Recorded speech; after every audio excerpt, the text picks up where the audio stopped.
kulanti wacan oo wanaagsan daawadayaal halkani waa Boorama Cable fadlan hadii aad ku cusub tahay channelkeena YouTube subscribe saar qof kasta oo fiidiyoga like gareeya siina share gareeya waxaanu haynaa xushmada aad u balaaran soo dhawaada sidoo kale daawadayaal waxaanu idinka codsanaynaa inaad follow gareysaan barta aan ku leenahay Facebook si aad noo dhiirigelisana taaba badhanka ay ku qoran tahay subscribe aad iyo aad ayaad u maasantihiin madaxweynaha Soomaaliya Maxamed Cabdilaahi Farmaajo oo madaxweynaadkiisu dhamaaday sanadkii 2021 ayaa haatan waxa uu buuxsantay sanadkii shanaad ee uu xilka hayo muddada uu talinayay Farmaajo ayaa waxa lagu bartay caadooyin iyo dhaqamo aan hore loogu arag siyaasiyiinta kale ee Soomaalida kuwaas oo ay ka tahay dhismaha ciidanka qaranka iyo dib u soo celinta qabkii Soomaalida lagu yaqaanay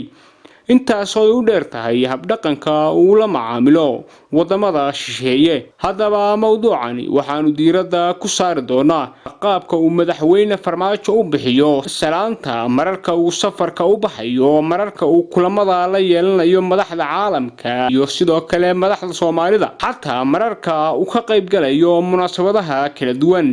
madaxweyne Farmaajo ayaa waxa uu caado ka dhigtay nooc salaan isaga gaar u ah oo aanay cid kale la wadaagin taas oo soo jiidatay indhaha shacabka Soomaaliyeed dadka indha-indheeya arrimaha siyaasadda ayaa salaanta u adeegsado madaxweyne Farmaajo ku tilmaamay mid muujinaysa qabka iyo kalsoonida uu naftiisa ku qabo sawirada ka muuqda muuqaalkan ayaa waxa ay isugu jiraan kuwa dalalka dibadiisa iyo kuwa dalka gudihiisa isla markaana uu si isku mid ah madaxweynuhu u adeegsanayo salaantan soo jiidashada leh Boorama Cable ayaa muddo badan baaritaan ku waday habkan uu madaxweyne Farmaajo dadka ku salaamo inay tahay mid ku kooban waqti kaliya hase ahaatee waxa ay Boorama Cable ogaatay salaantani ay weheliso dhowr cadayntu inay tahay mid madaxweynuhu cid walba kula dhaqmo ama se kula macaamilo waxaana xusid mudan inta uu bilowday xanuunka koroonuhu ay gabi ahaanba meesha ka baxday habkii labada gacmood la isku salaami jiray